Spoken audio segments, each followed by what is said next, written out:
I was able to read not just the 20 door number, but his sponsor. And when I could see the sponsor, I'm like, that's a problem. That car's pointing the wrong way. It's pointing the wrong way. And I've got an issue here I've got to avoid.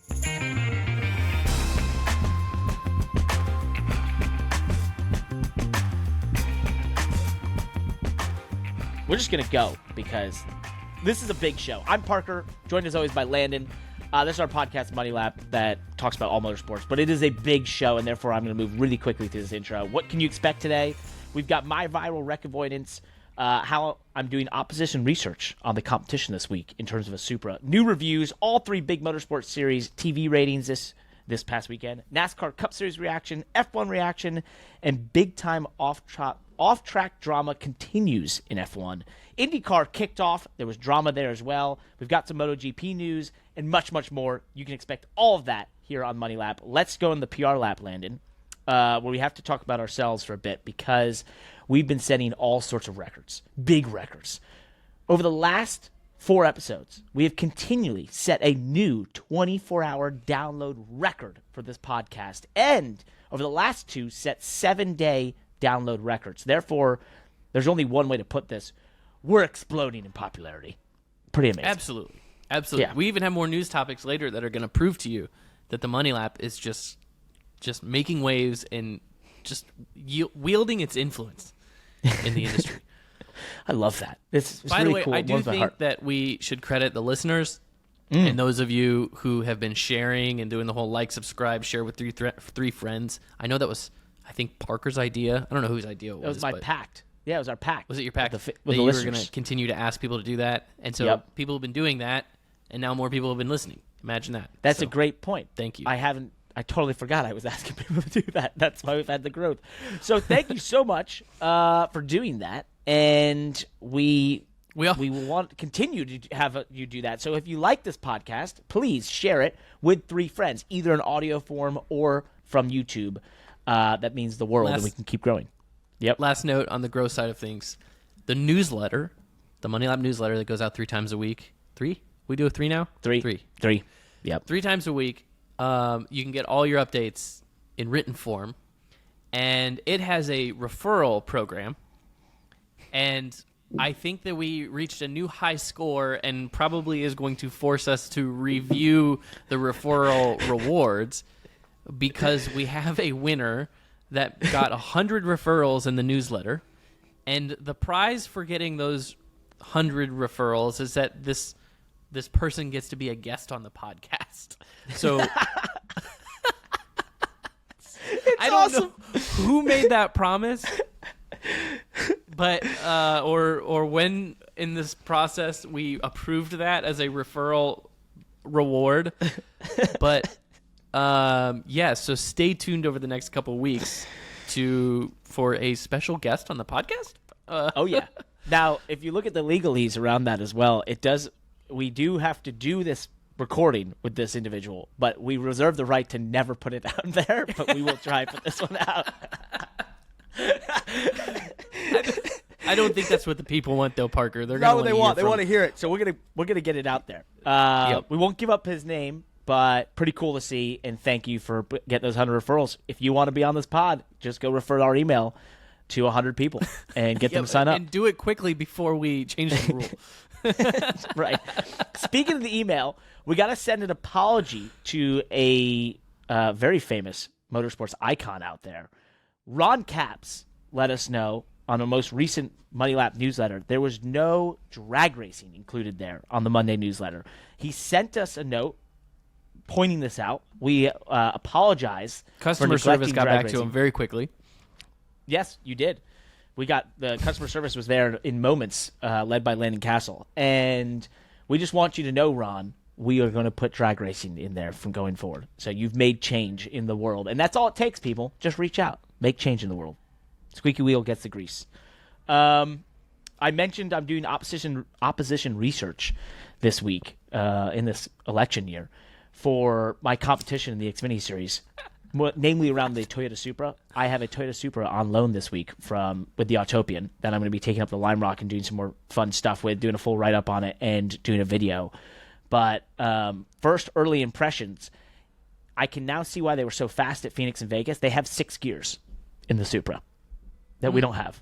Yeah. Apparently, that's something new I learned. Yeah. So, being it's the manual version, 3-liter. Not sure how they get that through the regulations, but yeah, it has and it has an adjustable rear wing, which, I mean, if they've got that at Vegas, no wonder they've been so fast. So, just obvious. You're making a NASCAR joke here, kind of, and production car joke. Got it. Okay. Yeah. No, it didn't come together that well. So we'll put that. We'll leave those jokes aside. Let's go to the reviews. Yeah, so we've got 2 new reviews on Apple Podcasts on our quest to get to 200. I think this puts us just below 150. I'll just read through these real quick. JP Stoffler says, new favorite podcast. I recently discovered this podcast this year, and I'm so glad I did. Parker, you're my favorite driver, and I was stoked to meet you at Lime Rock a couple years ago, taking time for a photo and to talk racing. I'll never forget that moment. Both of you, keep up the great work. Oh, warms my heart. Thank you so much. Can always find me at Lime Rock. Thank you, JP. Once again, we get this a lot, the title of this one. It feels like a conversation between friends from Alexo Perplexo. Oh, that's a cool name. 5 that rolled stars. Right out. Yeah, that actually worked as I said it. 5 stars. I listen to a number of motorsport podcasts by both journalists and drivers, and this is by far my favorite out of any of them, mainly because of how casual it feels. It's like sitting around with a few friends talking about racing. Many times in an episode, I'll find myself responding to something Parker or Landon said. Oh, you can just do that in the comments on YouTube or reach out to us at friends@themoneylap.com. It's also a great catch-all podcast. I love how they talk about everything from NASCAR to F1 to WRC and everything in between. And Ron Capps, we're adding an HRA at some point here, so don't worry. We got one on Spotify. You want to read this one? Yes, the best part about the Ron Capps email, though, is he didn't even say NHRA or where's NHRA, just so everybody knows.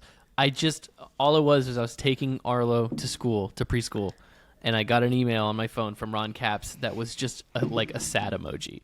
And it was in reply of the most recent weekend roundup newsletter of all the motorsports, and all it was a sad emoji. He didn't have to say anything else. And I just replied to it, and I was like, did we forget you? We did. We're sorry. Anyways, Spotify... Nathan Reyes. I hope I said that right. Yeah, it's close I only enough. want to listen to motorsports podcasts brave enough to compare their physiques to F1 team principals. Well done, boys. That's when we were commenting on Christian Horner's Nipple. Yeah, and how much related to it I felt like my body type would be at his age. I think so. I think he's a fit this man. next one, oh man, UGA fan.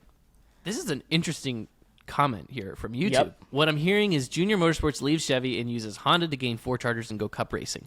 Wow. Groundbreaking. Where's he hearing that? What a theory. There is the provision that the 4 charters unlock with a new manufacturer. Dale Jr. has balked at ever going into buying a charter at this point. But if you're Honda, if you're a brand that wants to ingrain yourself immediately to the general public, to the American motorsport public, who better than Dale Earnhardt Jr.? Why not? Well, I think it's a great idea and a great theory. I think it's probably extremely unlikely because of the logistics of they still need an engine supplier. They still need an engineering platform. And Junior Motorsports currently is not that. Right? Interesting. In my opinion. Great race team, right? Smart people. I'm not saying that, but they're not building engines, and I don't think that their engineering department is probably not that they're not cup ready or cup capable. They're absolutely, have the talent to be a cup team, but somebody has to be building the simulation. Somebody has to be, and I don't know if Junior Motorsports would be the flagship organization for that on day one. Mm-hmm. There still has to be a day one flagship organization that is in the Cup Series, doing simulation, and building engines. And I think it's going to have to be a major deal to get someone like a key partner team away from a key partner manufacturer. But it's going to have to happen. Yeah, like they're going to have to get a key car, or okay, let's go down the path of Junior Motorsports. Junior Motorsports could be the flagship key partner team, the original Honda team, right? But then the question goes, okay, well, what is the tech center? Who's building the engines? Yep. Is Honda building the engines themselves, right? What about the technology? Where's the technology coming from? Because Junior Motorsports, as an Xfinity team, I mean, they get their technology from Chevy, right? And their simulation from Chevy and Hendrick, right? They have the relationship with Hendrick. So they're not the originator. They don't create that technology right now. So those are just kind of the things to think about. Junior Motorsports is a technical alliance team. They're not a technical provider, maybe. And there's very few, if any, there's no real technical provider in the Xfinity series. Xfinity teams. Yeah, they're all either there are, like mine. in a sense, that RCR, Gibbs. Yes, but right. That's the Cup team that happens to have an Xfinity team, right? That's my point. They're Cup teams with Xfinity teams, right? And the technology there. I mean, obviously, Gibbs could be a standalone. RCR could be a standalone if it wanted to be with their Xfinity program. Now, where you could absolutely convince me of the whole Junior Motorsports to Honda theory is if somebody was saying that RCR was switching to Honda, right? And then Junior Motorsports was also switching to Honda.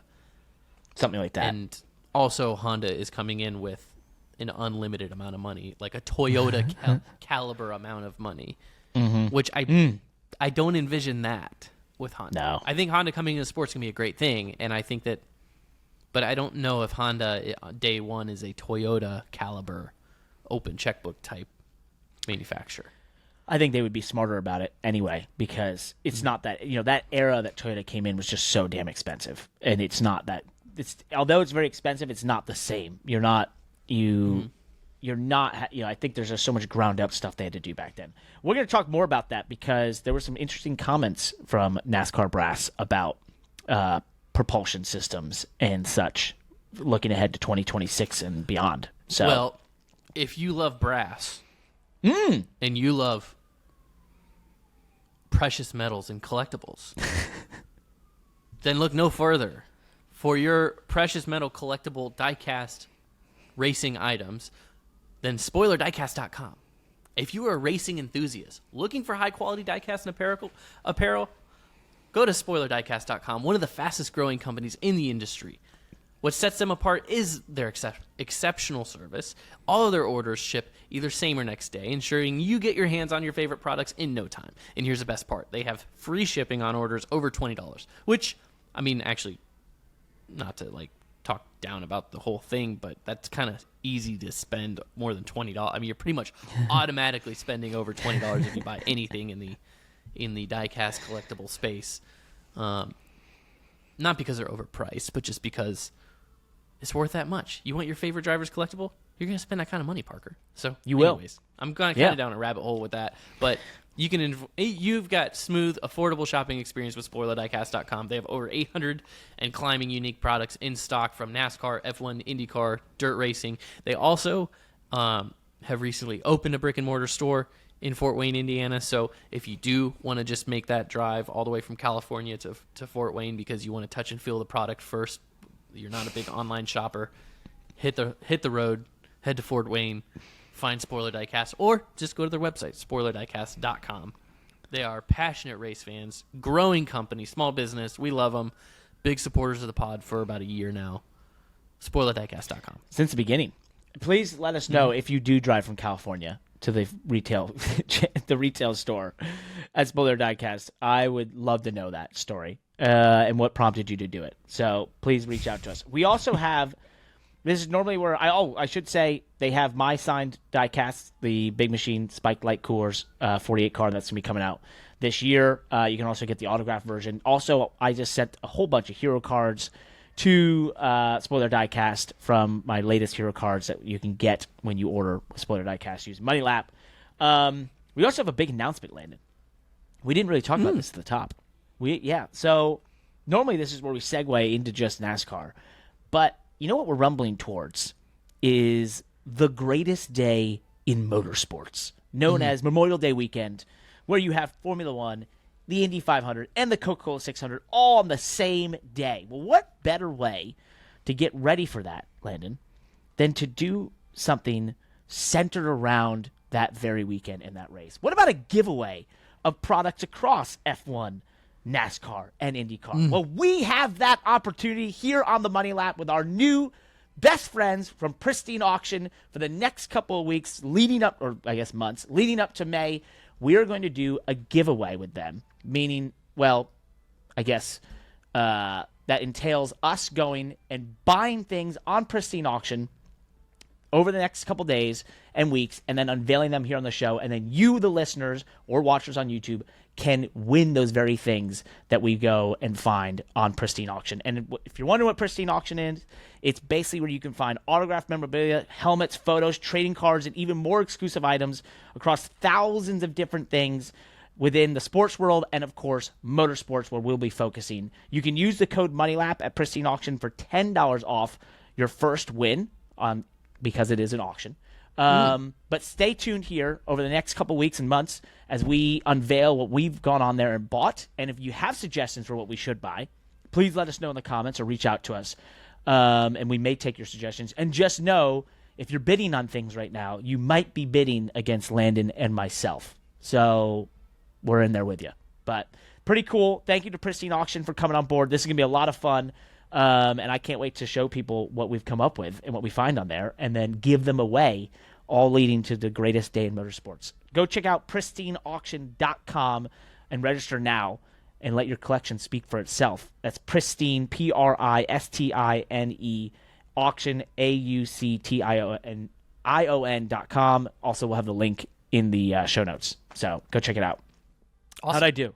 You did great. As you were going, I'm scrolling some of the live auctions in racing related auctions, and there's some pretty cool stuff. Some signed mini helmets, F1 drivers, Charles Leclerc, Sergio Perez, Max Verstappen, Dale Earnhardt Senior signed car hood. No kidding. Whoa. Wow. Okay. Wow. So there's some really cool stuff here. Check it out. Yeah, this is gonna be a lot of fun, and I think it's going to be cool to see what's on there, what we can come up with. Also, I should just say that they have guaranteed authenticity, so you can own a piece of racing history at your price. They make sure it's legit.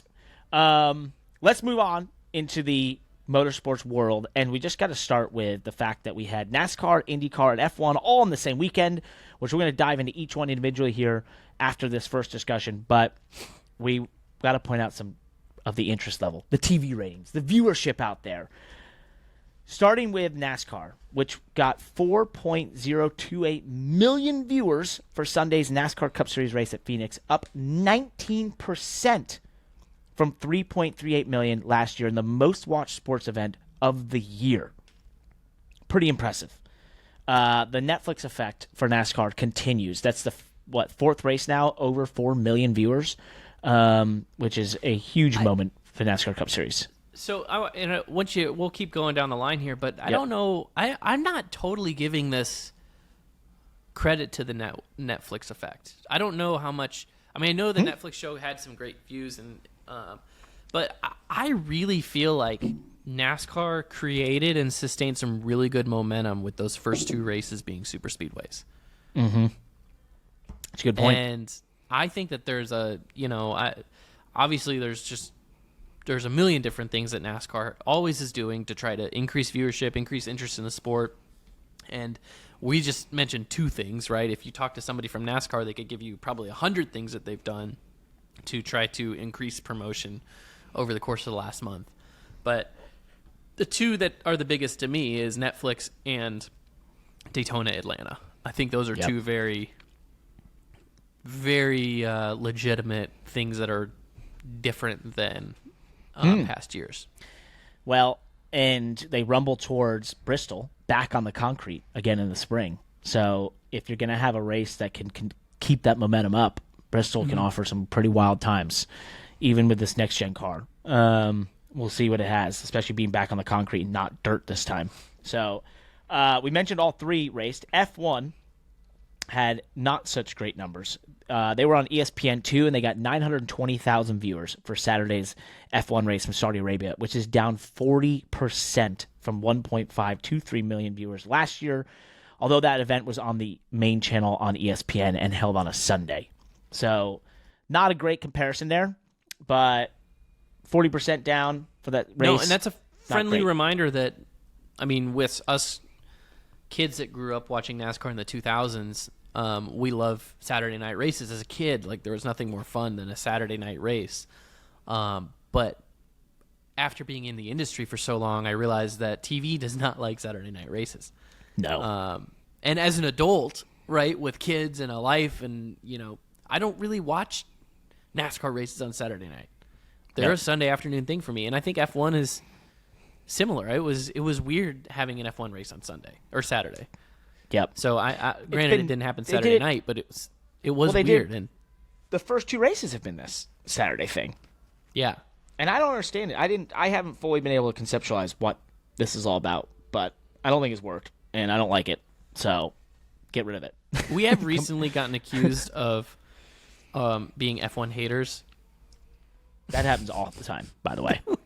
We're just continuing that. We're not. But we don't hate it. F1, but man, it just takes itself very seriously. Let's talk IndyCar. IndyCar kicked off their season at St. Petersburg. So nostalgic for me to see that. And they got 975,000 viewers on NBC, down from the 1.1 million last year. They did face stiff competition from the Big Ten women's basketball tournament final with Caitlin Clark, which got over 3 million viewers. So I never know. Also but TV people love to. TV people love to point out competition. I never know how it affects any of it. I've never seen any real concrete stuff that's like, oh, well, these viewers are watching this instead of this. I have no idea. But anyway, there you go. So all 3 motorsport series are out there. I think to take from this, though, almost 6 million people chose to watch motorsports at some point this weekend. Some overlap there, but a good weekend for motorsports to have 6 million people in the United States deciding they were going to spend their afternoon or morning checking out great race cars. Let's talk NASCAR specifically and go to the Phoenix. We didn't talk about it yet, but I finished 8th in the Xfinity Series at Phoenix race. The race was won by Chandler Smith, but that's not the whole story.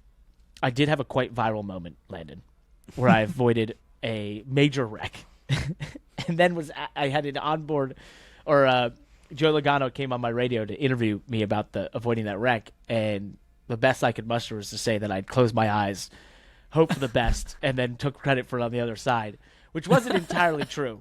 But I just felt like if you're going to interview a guy about missing a wreck, which can always be a little bit of luck involved, let's be honest, especially when there's cars spinning in every direction around me, I can't take full credit. But it was funny. We clipped it on Money Lap. It's done huge numbers across the internet, which has been fun. But to break that one down for the viewers that saw that and maybe took my comments seriously, which I hope there was no one that did. But when that was all going down, I was coming off the bottom of turn 2 on the apron, and I saw a puff of smoke. And then I want your opinion on this because I think this would be fun for viewer or the listeners to understand, which is that when I saw the puff of smoke, that doesn't always indicate, oh, there's a wreck coming, but it's a telltale something just happened. But the next biggest indicator in my mind I remember, and this is always the thing to me that sticks out when I think about wrecks I've avoided or saw the telltale to back off or whatever, was I was able to read not just the 20 door number, but his sponsor. And when I could see the sponsor, I'm like, that's a problem. That car's pointing the wrong way. It's pointing the wrong way. And I've got an issue here I've got to avoid. And at this point, I'm full throttle, and I'm thinking, all right, now we have to stop being full throttle and figure out an exit plan. So as he shoots across, I look to the right. There's no opening there. Suddenly, I'm on the brakes. I'm looking in the mirror, looking at him, looking in the mirror, looking at him, and looking in the mirror because I'm thinking I don't want to get run over. Like, you know, that happens all the time where you're stopping respectfully for a wreck, and here comes, you know, not even ARCA respectfully. Brakes. Sometimes the worst thing to do in a wreck, Is slow down. so backward, is to be too quick. Yep. Right? Yep. I've gotten involved in wrecks before where my reaction time was so quick, or I saw the wreck happening, and so I was able to get on the brakes, and the guy behind me didn't see it as quick as I did, and I got wrecked because of it, where if I would have had a little bit of delayed reaction. So it's especially at Phoenix, right, where Phoenix is just this straightaway, it walls on both sides, it is absolutely prime for pileups like we've seen, total traffic jams. And this was one of them, and you did a phenomenal job. You could see it was just a matter of, like, you weren't changing lanes. It was just a matter of modulating, like, how much to slow down at the right time. So that, and the sun was bad, so you couldn't see through the smoke very well once there was smoke. Right. And then the last part was I kept looking for the hole. So I'm like, when it's happening, I think a lot of people, the age-old thing of like when someone's new to racing, they drive directly into a wreck because it's happening. They look at it and they're like, oh, and they go right into it. Right. Whereas us that are a little bit more seasoned are not looking at the wreck. We're looking for the exit plan, right? We're looking for the hole. Show me how to get out of this because this is not the place I want to be. I kept looking for it and I couldn't find it. And every moment I felt like I saw the hole, then some car would come careening by me or spinning by me. And I was like, I'm going to literally have to come to a stop. Right. And so it was just one of those wild moments that, a little bit of skill, a lot of luck, and definitely, just going with your gut instinct of seeing that telltale moment. Because if I don't see that moment where I read his sponsor, then it's that split second of going too far that I end up careening directly into him as he's sideways. So, right. Pretty interesting time. The race did end in a late race, battle restart. We had damage. We actually got to fifth after that, and then got nailed on the subsequent restart by the 9, who was getting pushed by the 8 of Sammy Smith, and destroyed our rear bumper. And pushed out the left side, which created a parachute, and I believe the spoiler was falling down a little bit, so we lost downforce. Super loose. We're still able to come home 8th. So, solid day at Phoenix, a place that I know you're really good at. You're gonna love this. So I was in a green flag run, Landon, and you know how the braking profile is different there. It's a unique braking profile that can work at like New Hampshire and such, but it's just not my style. It's your short track style, and I got in a long green flag run and was naturally doing it into turn 3, and I was like, hell yeah, I've done it. I figured it out. And I was one of the fastest cars on our breakdowns on the entry to 3, which ends the center then a little killed. But bear with me. It was something I worked on for a long time, and I felt very confident leaving there. I now know how to drive this place. So awesome. Well, you'll go back there in about 10 months after you've completely forgotten everything. So hopefully you wrote down whatever you learned. I've written a lot of notes about that place. I worked on it through the offseason. It was basically the only track I focused on in the offseason trying to get better at. And so if we come back there in the Championship 4, I definitely gonna have more confidence. Yeah. The best progress I've ever made at that track is when I just focus on getting into the corner as fast as possible. And that is the key. I learned that from you. Kyle Weatherman ran a digital dash in Xfinity for the first time. It is available. None of us have run it in the top teams, but kind of interesting. We'll see where that goes.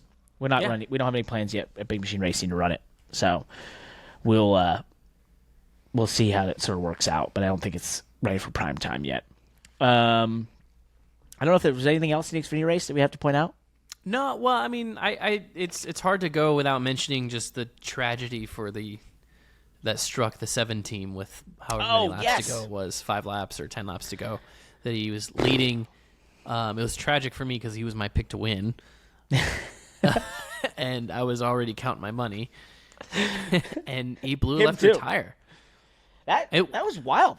Brutal. There's nothing. I mean, there's nothing to say about that. I don't, and I haven't. Not that I talked to anybody or know anything about it. The only thing that I just kind of like saw happening was he was using the apron on the dog leg, and it was on the he used the apron and then he came back on the track and his tire blew and he went into turn 1 and sometimes it's very possible. It's very, very possible. It's especially because the last restart before that, it was a pretty long run, wasn't it? Mm-hmm. So, they might have some pretty low air pressure. Josh in the notes is saying that he ran something over. It's most likely he ran something over, but it is worth noting that when they run really, really, really low air pressures, like they do at Phoenix, because those left side tires grip better at lower air pressures. Yep. So they run 9, 10 pounds, 11 pounds in the left side tires. When you cross those transitions on low air, on restarts, in that first lap, just the first lap, really, you can do terminal damage to the tire. And that is possible. But, it's most likely that our guy ran something over. But that's one of the reasons, that I always just try to protect my tires at those tracks. Smart. Low air. Really smart. let's move into the Cup Series race. Sorry to Justin, that was a brutal-looking hit. And as I came across it, I was like, what the hell happened here? Moving into the Cup Series, this was a big moment for the NASCAR Cup Series in the next-gen era.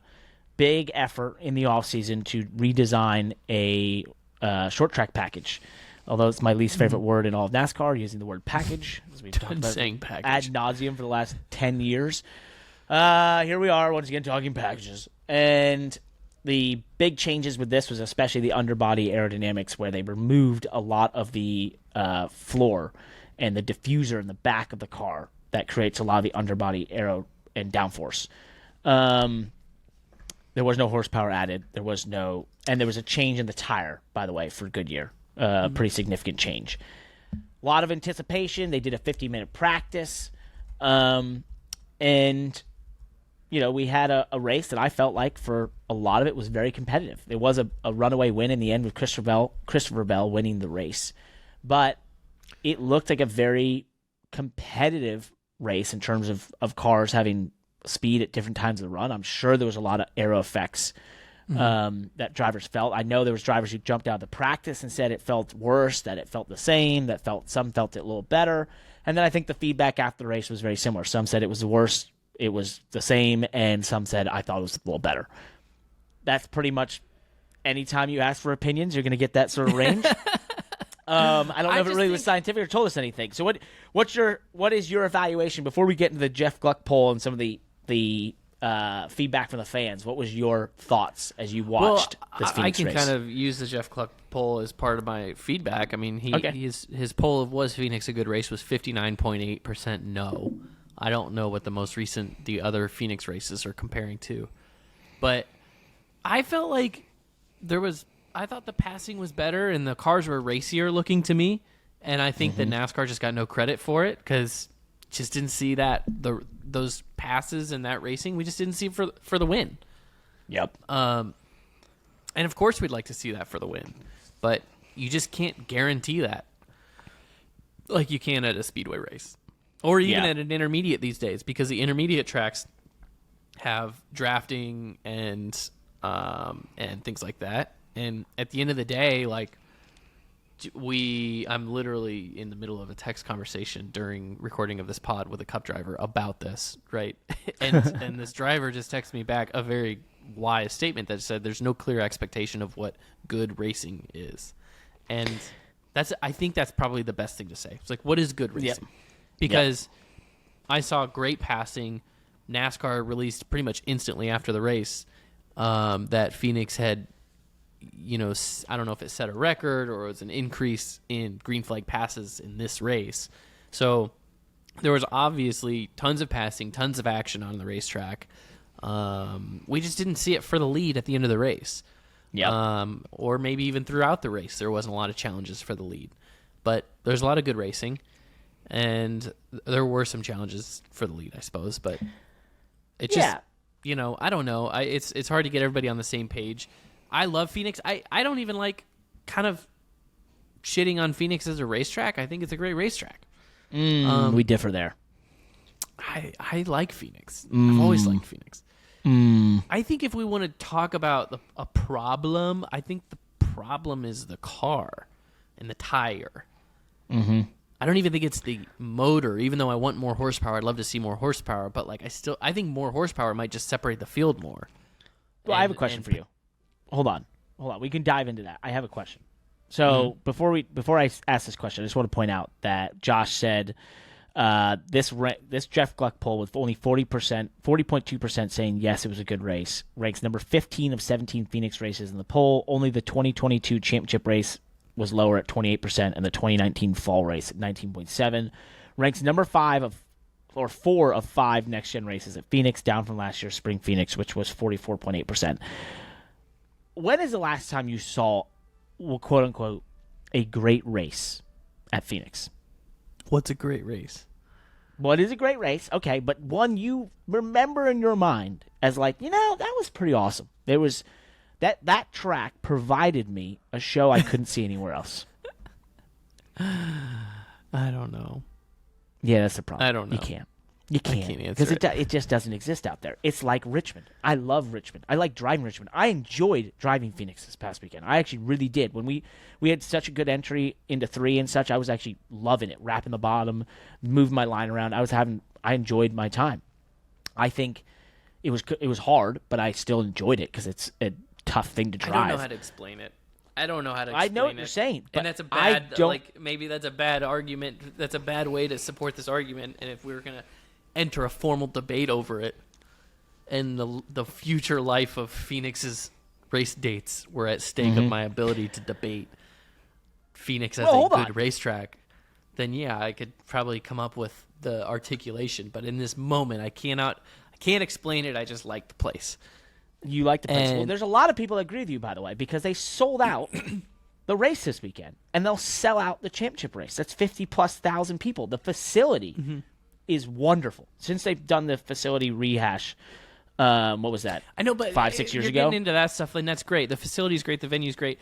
Somebody asked me a question yesterday, right? Do you compare old Phoenix to the current layout of Phoenix? Like, what's your opinions? I was going to go there next. I must be absolutely in the minority, and that is totally fine. I think they're both great layouts. I like the old one better. I loved old Phoenix. I enjoyed driving on it. Raced well there. I love the new layout in Phoenix. The only thing I don't like about the new layout in Phoenix is the dogleg. Yeah. I wish it wasn't paved all the way down, right? And we had to race on the dogleg. But I don't know. Maybe not. Maybe there's more side-by-side opportunities into Turn 1 because of the paved dogleg. Maybe, I don't know. But, I just don't particularly like that visual of the cars going 8 wide and all that stuff. But I don't know. I think I'm neither here nor there on it. But anyways, my point that I was trying to say is I like both versions of Phoenix. I think you just love Phoenix. I just like the racetrack. I think you like Phoenix. I think you like being in Phoenix. I think that's the key here. I like Whole Foods, man. It's nice. They got the best Whole Foods in the country. They're huge. See? You're even able to name this. That's why you like there's nothing to do with the track. I like the racetrack. I like driving on the racetrack. I don't know. I mean, I enjoyed it, but it's like, and now I like will racing say the tire for wear, position there. I like tire racing wear for is position. A thing. You can move around. Yeah, but you can get so. There's you multiple can move grooves. around. You can move around. There's multiple grooves. Yep. You can run the apron in 1 and 2. Yep. Like in the Xfinity cars, like it's a great place, and it is a good little racetrack. And my problem with it is like, I just had in my mind, and I'll switch on this later in the season, or maybe the next time I get to drive one, it'll change. My opinions are going to change, right? But right now, I'm just like, I'm not thrilled about the next gen car in terms of this tire and chassis and rigidity. Like, it's too. The car has to be on a rail, and I lose some of my love for stock car racing with the next gen car. Because to me, it's like, it's not a stock car. It's not a NASCAR. It's to me, it's like this rigid sort of sports car. Yep. And, I'm all fully on board with giving the next gen 900 horsepower at Phoenix and seeing what happens. But I'm suspicious that, like, we'll see more of the same. And it's still going to be edgy, and it's still going to be not going to be able to slide around, and if you bump someone out of the way, it's more like a doink, and you doink them out of the way and they hit the wall, and then their toe link breaks. Like, it's not 900 horsepower, 600 horsepower. I don't know if that's going to make the difference, right? But then we see these Xfinity races and the old the stock car, the NASCAR stock car that we know and love with the tall sidewall and tires that flex and slide around, and you pair that with 900 horsepower, and now we're racing, right? We're leaning into each other, and NASCAR. That's NASCAR, right? That's Phoenix. That's what brings out the best in Phoenix to me. The tire wear is definitely a thing. That place is wearing out, and it could go a pretty interesting place because the fall off is becoming a second plus. And 4 tires are becoming basically a guarantee. So that part is interesting. It could have some life there. I just think, why go there twice? If it's the championship finale, I think wherever we go, wherever the championship finale is, should not happen any other time other than when the championship is there. That's an interesting That's one other theory. thing. It's kind of cool. I think it's another problem. Yeah. Save it for a one.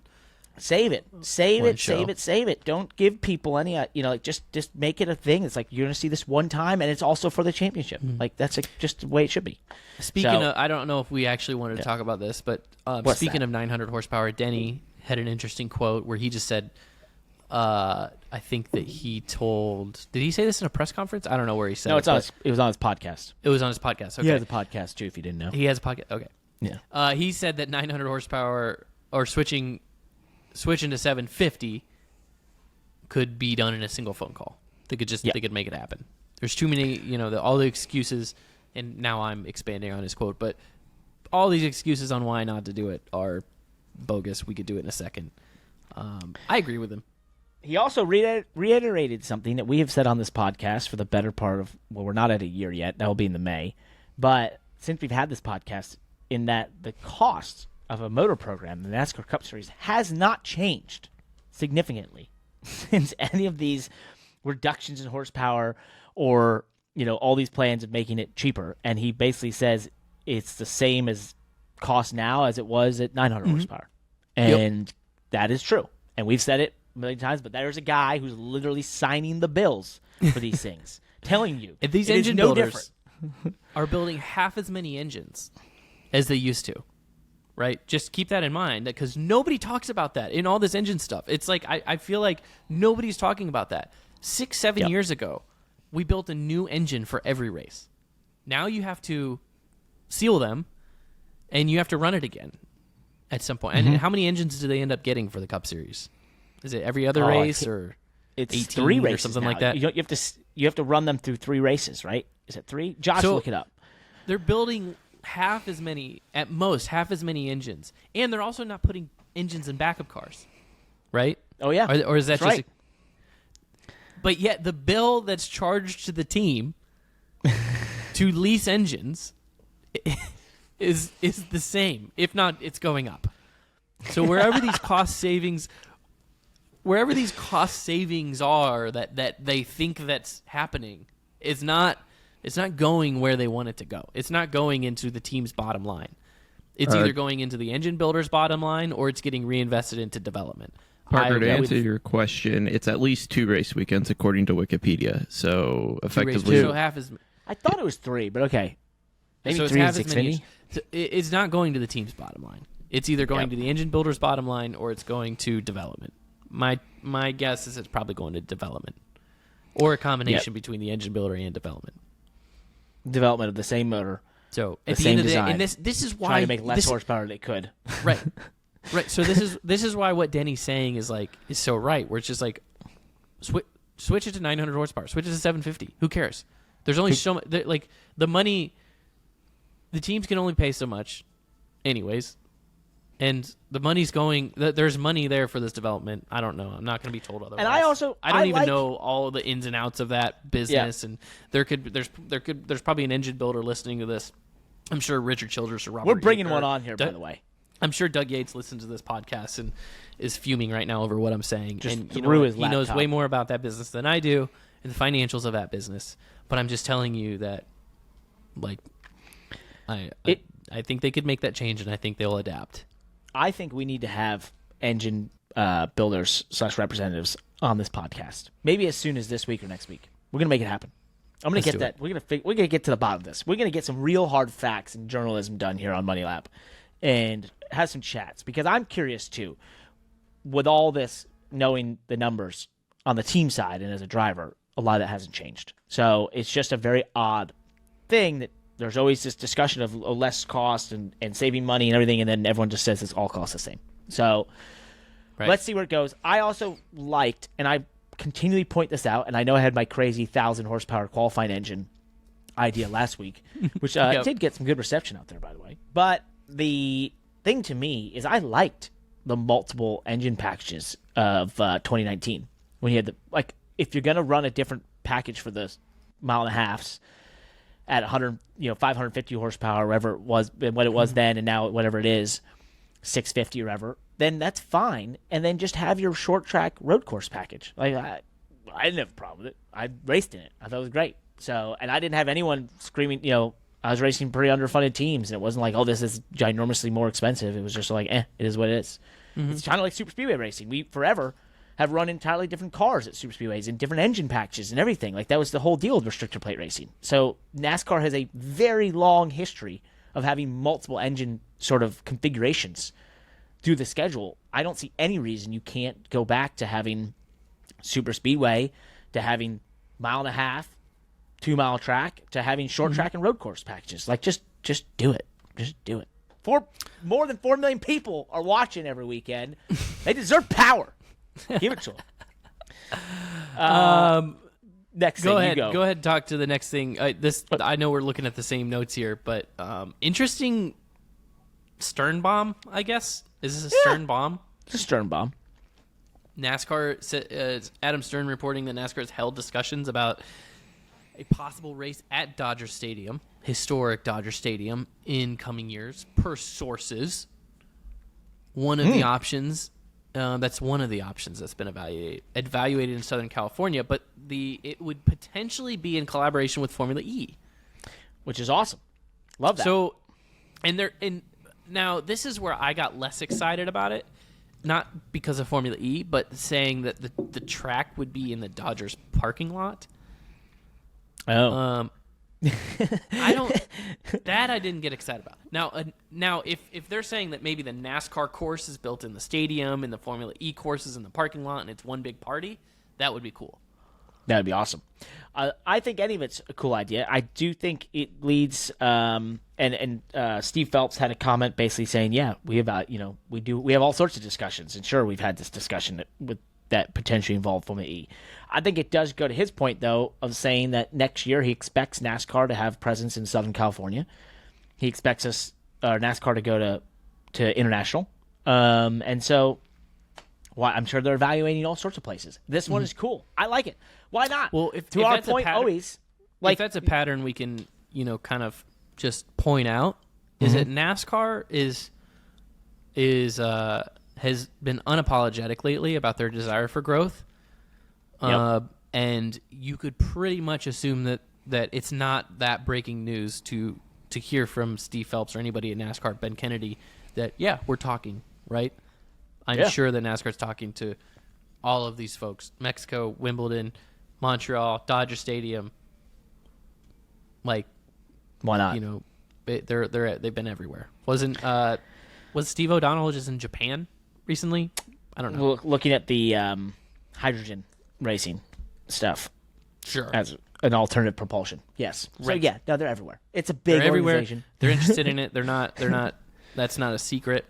Nope. And that's cool. I mean, I think that NASCAR's sort of openness and transparency is a good thing because there's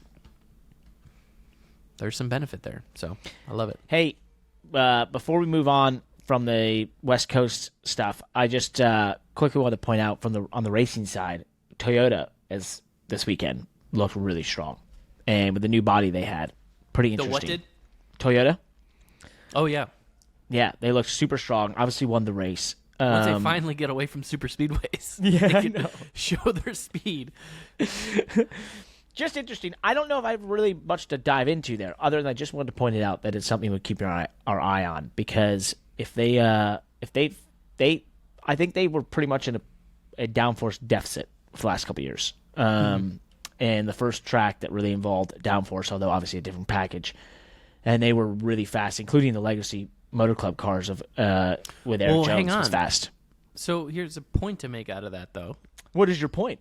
Is if you're saying that their new car, is a downforce gain, that absolutely explains their lack of speed at the super speedways. Well, there's a lot of discussion about this because, the way this all went down is that the Chevy was set as like the template, and you can't have more downforce or less drag than that car, right? So they're supposed to bring it exactly to that. But that doesn't mean that it can't be placed a little differently. It can have a little bit more, a better balance, that sort of thing. So, that's one of the biggest complaints about the first okay, I'm making up my own terminology here, so bear with me. But the first gen of the next gen car, like the first version of the next gen that rolled out to racetracks was, they were really rear heavy on downforce. And with the diffuser and the best way to get downforce, I think, was they were pretty rear heavy. I think it was difficult to get front downforce with them. So you're making a good point that like you can just balancing the cars can be potentially a huge gain. It's not just the overall number, but that can help a lot. Mind you, we're potentially already I can see it like going down this path of balance of power and politics, and fortunately, I think that those politics are always going to be there. When you have rules and you're trying to achieve this sort of fair and equal car. And it's probably best for the sport to keep something like that as much out of the media as possible, because I don't think anybody wants to hear about.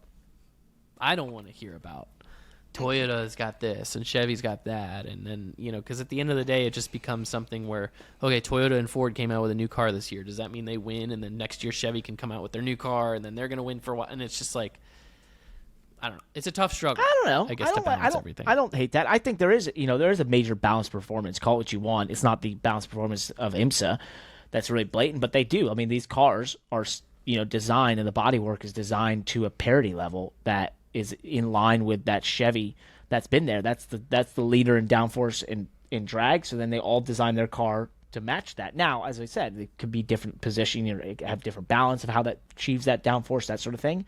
But I think that's this goes back to the same discussion we were having last week. How much of an area do you want to allow people to race in, meaning develop and try and outsmart each other, or do you want the cars just to be all the similar and it's down to the humans that are operating them, right? And I think the intention is to have the humans be the bigger portion of this. But when you have cars that are really, really similar, it does make it really difficult sometimes to have passing because they're all going the same speed. So we'll see. I thought it was just interesting that a manufacturer like Toyota was just clear-cut really fast this weekend. And, obviously had some of the best cars. Leading in that weekend, I think there was some stat that they'd only led by 15 laps there in the next-gen era. And now Christopher Bell won by multiple seconds, and Reddick was super competitive. Denny Hamlin was competitive until his spin. Even after his spin, he drove through the field pretty well. So Martin Truex was there. Overall, pretty good. We are 52 minutes in. I told you this was going to be a big show.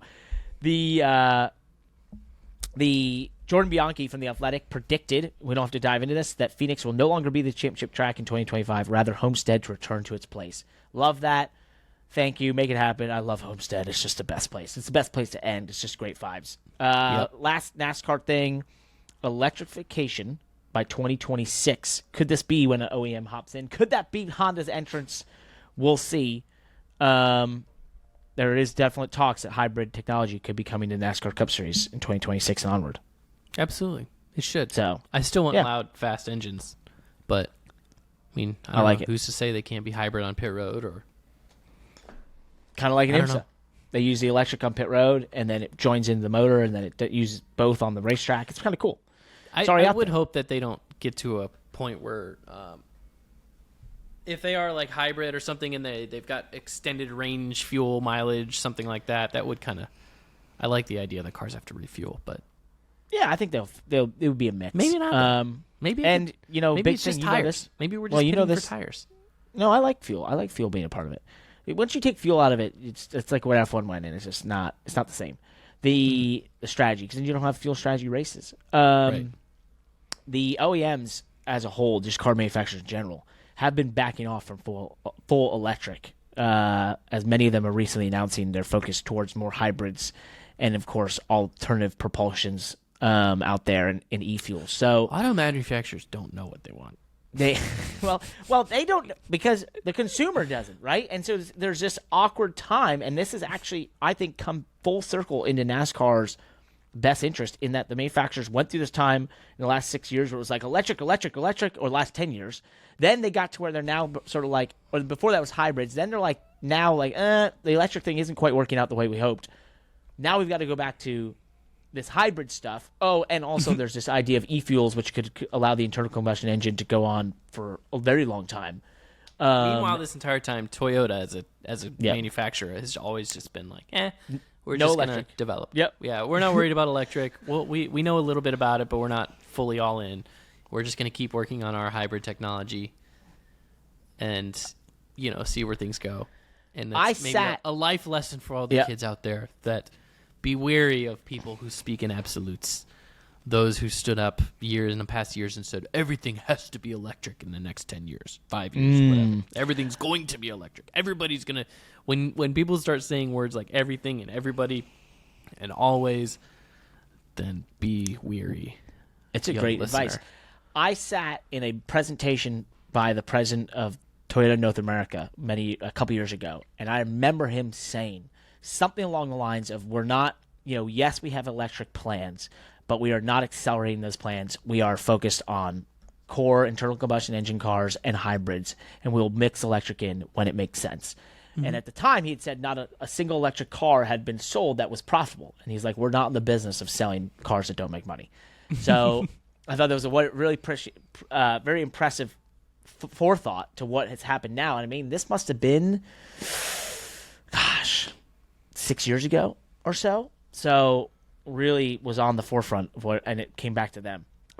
Let's move into open wheel world. Formula One, where they did race this past weekend. The winner was Landon? Max Verstappen.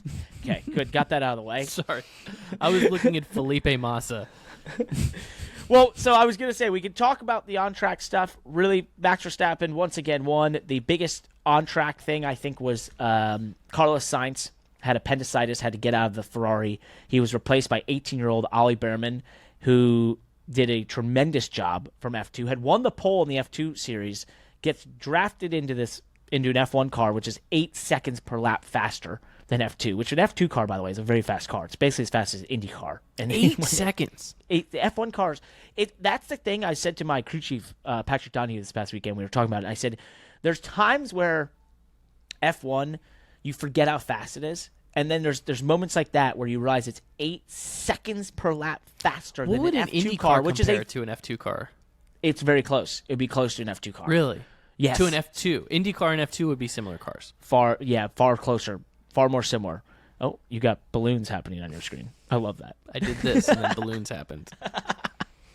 Okay. But 8 seconds faster. Nonetheless, Ollie did a great job. He qualified 11th, I believe, and then scored points.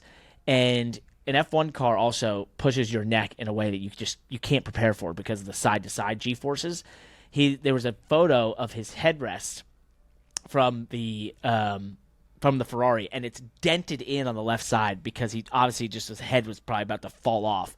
You do about 5 Gs under braking. That's far easier to get used to, but the side-to-side G-forces at around 5 Gs, there's nothing that can prepare you for it other than driving an F1 car and training specifically for that. Know how sore his neck was after that race. It had to be unbelievable. He, what was I going to point out with that? Oh, I think he had some comments that like Lewis Hamilton pulled him out of the car afterwards because he was just so destroyed. But the other thing is Saudi Arabia being a very high-speed racetrack means you pull the Gs forever. There's not a lot of tire wear, and so he had a comment that he's like, it's basically 55 qualifying laps, and that is just excruciating. So kudos to him. That's the on-track stuff. Wasn't really any other big surprises. But all the off-track stuff that's going down is a bit wild. You mentioned Felipe Massa. He's officially filing a lawsuit over the 2008 Singapore GP against the FIA and the FOM, asking for a huge amount of damages. Quick note here, because that's a tough story to understand, but we can summarize it very quickly. So that race, this is 16, 17 years ago now? Doing math. 2018, 10 years. He would have won the Formula One World Championship had Nelson Piquet Jr. not allegedly intentionally wrecked. Yep. Not allegedly. Was asked to intentionally wreck. Yeah. What was the reason for Nelson to intentionally wreck? So, at the time, he was represented by Flavio Briatore, who was running the Renault team, who had run Benetton many years prior, won the championships at Benetton with Michael Schumacher. He and the team had devised this idea that if they could get Fernando Alonso in a position, potentially where if a safety car came out, he would then assume the lead, they could cause a caution. And so the way it was said is they told Nelson to crash, basically. How it became Crashgate. And then this came out later. And in order to get a safety car, caution, which did allow Fernando to get the lead and win the race. But then what caused Fernando to lose the championship? That wasn't to win the championship. What lost Felipe Massa the championship was in that race. Oh, I'm sorry. I was getting Fernando because Alonso they and knew Felipe this was Massa. a thing. It was an illegitimate race, is basically what they're saying, and therefore Massa lost it on the last lap of the last race against Lewis Hamilton when Lewis was able to overtake, I believe it was Timo Glock, and that overtake at the end of the Brazilian GP lost the championship by 1 point essentially. And so if he had the points, if the race wasn't fixed at Singapore or was just removed from the championship because it was, because it had a scandal, he's saying he would have been champion. But is Does that make there sense? any? Okay, I said that we can summarize it really quickly, and now that's the summary. That's really good. My only question on this before we move on, and we need to move on, but Yep.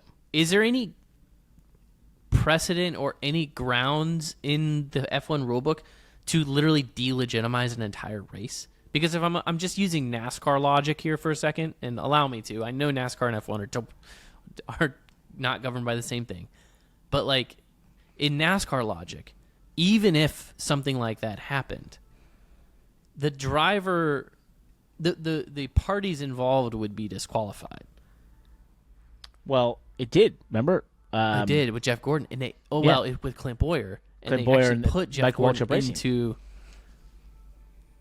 They Remember put the Jeff Gordon itch? into the playoffs, Yeah, they put him in. They changed. The but it was that structure all of the that was playoffs. in one race, right? On the NASCAR Yep. side in Richmond, it all happened in one race. Like the cause and effect happened in one race. And the figuring out. NASCAR actually acted quicker. That's Felipe Massa's argument, is that they knew about this and they didn't do anything. Do you see what I'm saying? So in Jeff Gordon's case, NASCAR realizes that Michael Waltrip Racing tried to, manipulate the race, right? Mm-hmm. With having someone spin out and cause a caution, and then that changed the course of their positioning in the playoffs. They knocked Martin Truex out of the playoffs because of that, and put Jeff Gordon in. They made they changed the result basically from that race. Felipe Massa's argument is that once they knew about this, they never did anything, and they should have just taken that race out of the results of the championship in that season. But here's my argument. Damages, by the way, it's 60 to 150 million euros. By the way, here's an argument for why Felipe Massa maybe the ship has sailed and he still shouldn't be crowned champion. Is Singapore was not the last race of the season, right? Nope. And they did continue to race. So now what you're basically saying is that they should have disqualified that entire race, but then you're assuming that it wouldn't have changed the course of history after that, right? Like Lewis Hamilton wouldn't have somehow stepped up in those final couple races and still won the championship.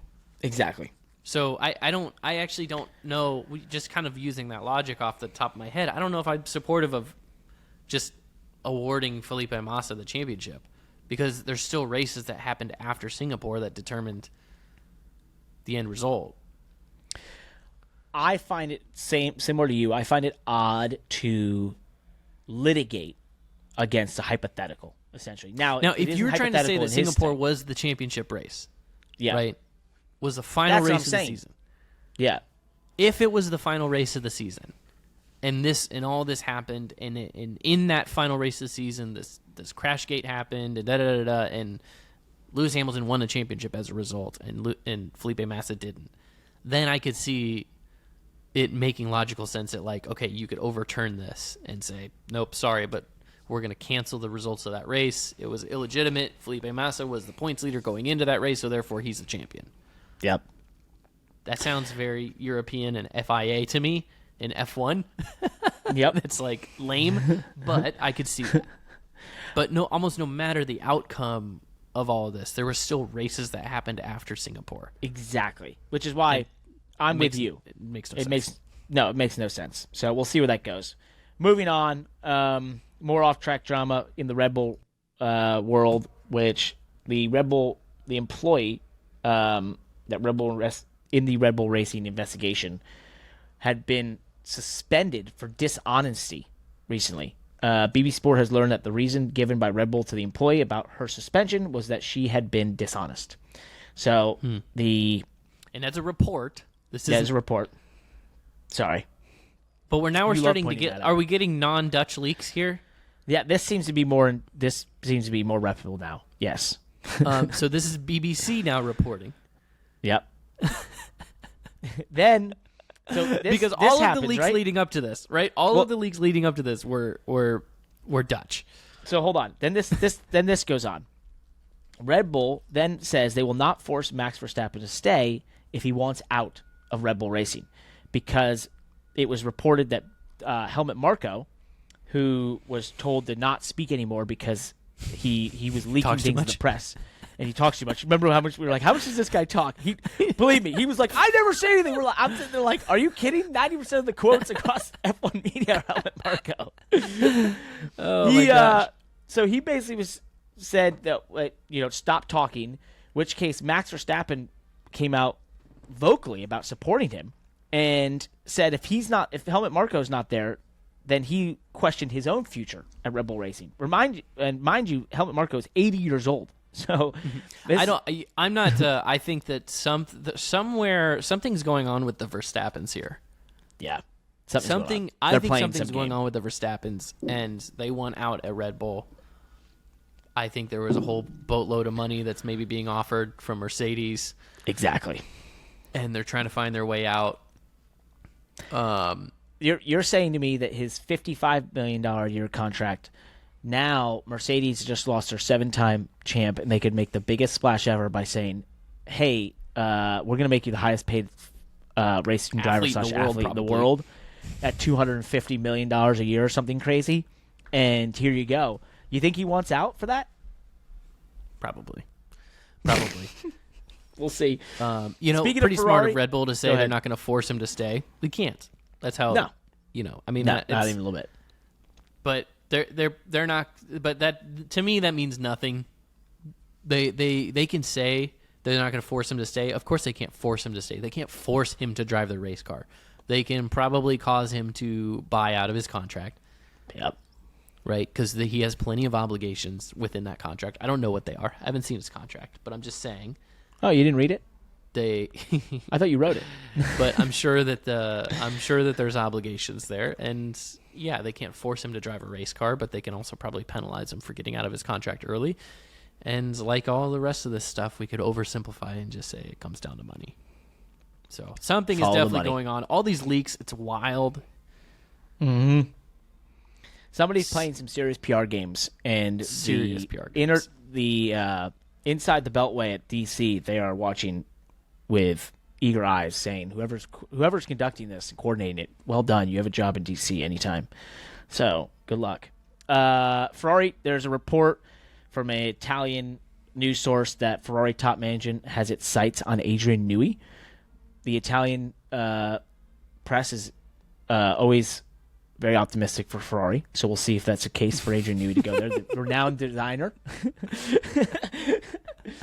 We'll see how that goes for them. Good luck. I'm curious about how that works. I mean, those guys have to be on some pretty strict non-compete deals too. Yeah. So I am curious to hear from somebody, or maybe we need to get like a team principal or something like that on the pod in the future to hear about like the exclusivity agreements within F1 engineering. I mean, how can a lead designer just leave one organization and go to another one? Yeah, I think that those are underreported stories in NASCAR. That over the last decade, there's several teams that have gotten into disputes with each other, and over crew chiefs leaving and what their contracts said and stuff like that. And if they bring information, you could end up in a situation like McLaren had back with Ferrari when they got fined $100 million for the member bringing information he shouldn't have. So more F1 stuff. There's the FIA versus FOM stuff continues to get even crazier. Mohammed Ben Sulayem, who's the FIA president, allegedly told officials not to certify the Las Vegas GP. This was at a time where there was tension between Liberty Media and the FIA, in which Ben Sulayem, on numerous occasions, was keen to extract more money from the F1 for the FIA, because at this time, the FIA is paid about $40 million a year to perform its duties in legislating F1, and apparently wanted more. Once again, follow the money. The only comment I, well, you just said it right there. The only comment I have on this, because I don't really know the inner workings of all this, and the drama or the politics behind it, other than like there's so much F1 drama right now. It's like it's clear that there's just money grabbing, and they grew so fast, and there's so much attention that like it's like there's this grasp for power and money within F1. You see it in so it's like perfectly. Everywhere you look. Yep. There is a money grab and a grasp for power, whether it's Andretti's bid for F1 teams and the teams, locking them out, and Las Vegas GP and the drama around that, in the FIA. You have the Verstappens, and it's like Christian Horner. Like it's just there's so much grasp for power and money in that sport at the moment because of their meteoric rise. Right, and I think that is summed up perfectly, because to me, from the outside, it's just like, yep, this is a bunch of people seeing money in their eyeballs and going after it, and power and influence, and just trying to take it all, right? And know it's not going to last forever, and so they're trying to position themselves in the best place possible for when it sort of goes away, because bubbles like this don't always last that long. It's wild what's happening off track, and there just continues to be more, and we'll keep following it. Lewis Hamilton became the most consecutive years with a point score after Saudi Arabia at 18 years. So eclipsing Jenson Button at 17 and Michael Schumacher at 16. To think about how long he's been driving. Crazy. Can't believe it. I look at him as similar to LeBron James, where it's just like, I feel like I can remember when LeBron was drafted, or, went straight from high school to NBA. Yeah. Played for the Cavs. And then you look at how long he's been playing in the NBA, and it's like, damn, it's like a whole lifetime. Yep. Lewis Hamilton Crazy. To me, it's like I can still picture Lewis Hamilton as a rookie. I know, me too. To me, he's still like the young up-and-coming next gen. Let's keep moving. The Andretti's said that they have crash tested an F1 car, even though they've had the rejection, and that they're interested in NASCAR. We'll see where that goes. The F1 Academy had one of the more interesting things occur this weekend. This is the series for women that's following Formula One. Dorian Pinn was given a 20-second time penalty for taking the checkered flag twice. If you go and find some of the photos and videos out there, and maybe we'll put it on the YouTube side, the way the flag stand was, she couldn't see, and they had like a guest person waving the flag. They didn't put it over the flag stand, so she couldn't see the checkered flag. Her team was celebrating. They never said anything to her, so she drove the whole cool-down lap super fast and took the checkered flag again, and that was a no-no for the FIA, and she was her second race win was taken away. I have to say, Dorian Pinn is a very impressive race car driver. I met her down at the Rolex 24 this year, and she will win every one of those races, most likely. Well, if they hadn't take this one away, I think she would clean sweep the year. Very much a Jamie Chadwick level talent that I think will, have a really big year in the F1 Academy. And I don't see anyone that is going to contend unless they up their game, because she's a really fast race car driver. IndyCar, we mentioned it. Michael Andretti, with one of the wildest quotes in the racing world this weekend, said, "If Roger Penske is not going to invest in the series more, then sell the series." Whoa.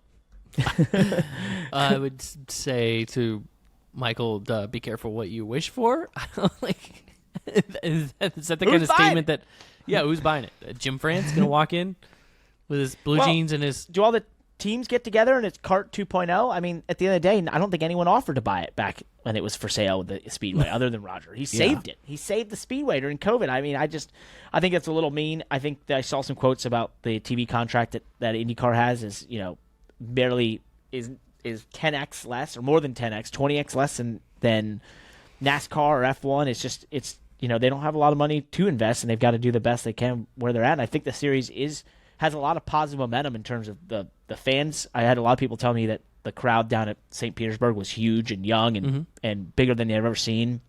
They have a ton of young, talented race car drivers, teams with tons of sponsors that are investing heavily in the series. I just think there's a lot of reasons to be optimistic, and that might be a bit of a downer by Michael there. So we'll see. See where it goes. Joseph Newgarden won at St. Pete, kicked off the year perfectly. Real interesting thing before we go on this, he unfollowed everyone on social media. Joseph Newgarden did? Yep. He's followed 0 people on social media now. I've thought about doing that. I've thought about unfollowing you mostly, but that's nice. That's interesting. I've been thinking about taking a social media break. My wife has actually suggested it. I don't know if that's what he's doing. If this is tied to a social media break. Mm-hmm. It's tough. We live in this world where we need to at least we tell ourselves that we need to make content. I mean, hell, we're running the Money Lap in this podcast, and content is literally what this business is. Yep. If you're a race car driver, especially a race car driver of Joseph Newgarden's level, I could see taking a social media break and just offing your content to the team or whoever, your management to just tweet for you. I could see that. We don't really have that option at Money Lap, but no, because we're the makers of the content. But we got to be authentic. We got to be ourselves. And myself too. I mean, I don't really post on Instagram, but I lurk on Instagram every day. I mean, we're sending each other, you and I, we're DMing each other memes and stuff all day long. I use Twitter for news and stuff, but my life might be happier if I got off of social media. I thought same thing. I've always thought it'd be better, but and then at times I'm like, well, but I kind of like what we're doing Money Lap, and I like our stuff, and I'm like, it's fun. And if I focus on our stuff, I don't have a problem. I know where it can be a detriment when you're spending too much time on it, or it makes you jealous, or whatever when you see different things. And it's like, if you can put that aside, there is some good parts to it. But I thought it was interesting. He unfollowed everyone, dominated the season opener. Joseph Newgarden, the champ from last year, he's back. Last thing, I just want to give a shout out in the global motorsport sphere to one MotoGP kicking off and Trackhouse debuting in MotoGP. What their results were a DNF and a P15 finish. But hey, an American team, Justin Marks on the grid there. I saw his interview on the grid was pretty awesome, where he's like, "This is why we do it. This is amazing." Pretty cool to see those bikes with the stars and stripes on them, looking great. And on the eve of the 2024 season, MotoGP announced a new television deal in America with TNT, which is also Max and True TV, who also are part of the new TV contract for NASCAR in 2025. And I saw on Max, WEC is on there. So they're making a big push into motorsports. And I've been told and saw some reports that True TV is going to maybe shift into becoming a sports network, kind of like Fox Sports 1 or ESPN. Well, so if I were running a TV network, I feel like sports would be the obvious place to look, because that's the most interesting live television content there is. Really cool for NASCAR going there in 2025 and them investing in other motorsports, because it's just going to be easier to get those eyeballs over to watching the Cup Series races on those platforms. So, and practicing qualifying, that sort of thing. Somebody just needs to bring back the Speed Channel. Speed Channel, let's go! Maybe it'll be us. You never know. That's it, Landon. Big show. We hit it all. If you like this, please share it with 3 friends. Like, subscribe, leave us a review. Let us know what else you want to see from the motorsports sphere, or just let us know whatever you're thinking about motorsports. Friends at the Money Lap. But this has been a long one, and we're just going to have to wait till next week to try and get Kyle Busch on. So, peace. Sorry, Thanks for listening. Thanks for listening to the Money Lap. As always, check out themoneylap.com for the best 5 minutes in motorsports, or sometimes just the coolest stuff in motorsports, delivered directly to your inbox 3 times a week. Check us out on YouTube. We're growing fast over there. And, of course, Twitter, TikTok, Instagram. We're all over the internet. We're spreading the word of how cool motorsports is. Check us out.